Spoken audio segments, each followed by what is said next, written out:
In a quiet English town where nothing ever changes, a single confession would rip the mask off years of hidden power and reveal a brotherhood no one dared to speak of. But was it the truth or the perfect lie? The market town had always carried a certain stillness, the sort of quiet that makes people believe nothing truly sinister could happen there. Cobbled streets wound between Georgian facades, the chiming of the church clock drifting lazily through the air. Neighbors nodded to one another in passing, and the evening pubs filled with the same familiar faces week after week. But beneath that calm, something was stirring, something that would, in time, shatter the town's easy charm and force it into the glare of national attention. Brad had lived there most of his life. To those who knew him casually, he was just another local lad, the sort who worked hard enough, enjoyed his pints, and kept out of trouble. But those who knew him better also knew about the fraternity. It wasn't a word they used openly. They called it the circle, a quiet nod to an arrangement that had existed for years. And at the center of that circle stood Dererick, older, respected, the kind of man who wore his authority like a tailored coat. The fraternity had rules, rituals, and an inner structure that mirrored something far more organized than a drinking club. New recruits were guided by older members, tutored in ways that blurred the line between discipline and domination. It was all dressed in the language of tradition, but for those on the inside, tradition often meant fear. The first signs that something was wrong didn't come from the police. They came from whispers. A neighbor's story of hearing shouts late at night from a disused barn. A young man, pale and shaken, leaving one of the fraternity houses in the early hours, his shirt torn. An old member who suddenly moved away without saying goodbye. These things were noticed but never quite spoken of in public, until the raids began. It was early morning when the first one happened. Police vans rolled in under the dim light, tires crunching on gravel, officers fanning out with a precision that left no time for questions. Doors were battered open, paper and belongings strewn across floors as evidence was gathered. Some were led out in handcuffs, others stood frozen in dressing gowns, bewildered. Brad was among those taken in, though his face betrayed nothing. In the interview room, the walls seemed to press in.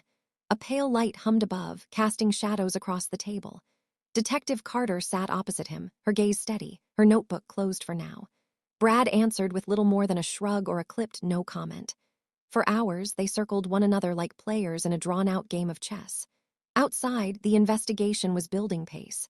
Witnesses were being interviewed, files thickening with photographs, phone records, and testimonies. Days turned to weeks. More arrests were made. Men who had once laughed together in the local pub now sat in separate cells, each one wondering who might speak first. Carter knew Brad was a keystone, not the leader, but close enough to the top to see the whole picture. She also knew that breaking him would take time, so she waited. The moment came without fanfare. Another interview room, another morning, another stack of photographs slid across the table.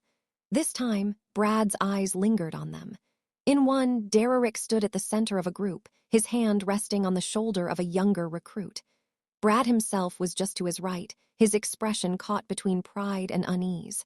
Carter said nothing, simply watched. A long breath escaped him. His fingers flexed, tapped the edge of the table. Then, without looking up, he began to speak.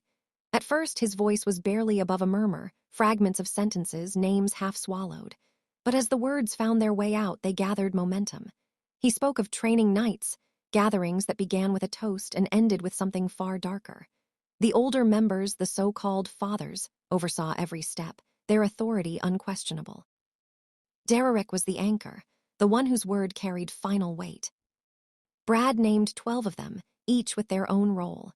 Some were enforcers, some organizers, others simply there to ensure no one broke ranks. The descriptions were precise, the events laid out like chapters in a book. What had once been shrouded in rumor now sat in black and white in the pages of Carter's notes. When he finished, Brad leaned back, his shoulders dropping as if unburdened. The room felt different, the air heavier, the shadows longer. But for Carter, there was no satisfaction. Something about the confession sat too neatly, as though Brad had laid out exactly what he wanted them to know and nothing more.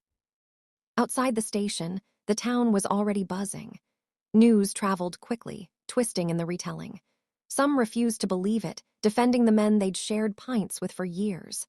Others nodded knowingly, as though the truth had been obvious all along. But behind every conversation was the same unspoken question.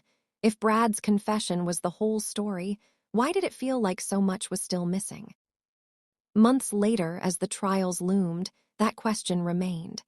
The prosecution had their case, the press had their headlines, and the fraternity, or what was left of it, had retreated into silence. But for those who had listened to Brad speak that morning, there was a lingering sense that the real story hadn't been told. Perhaps it never would be.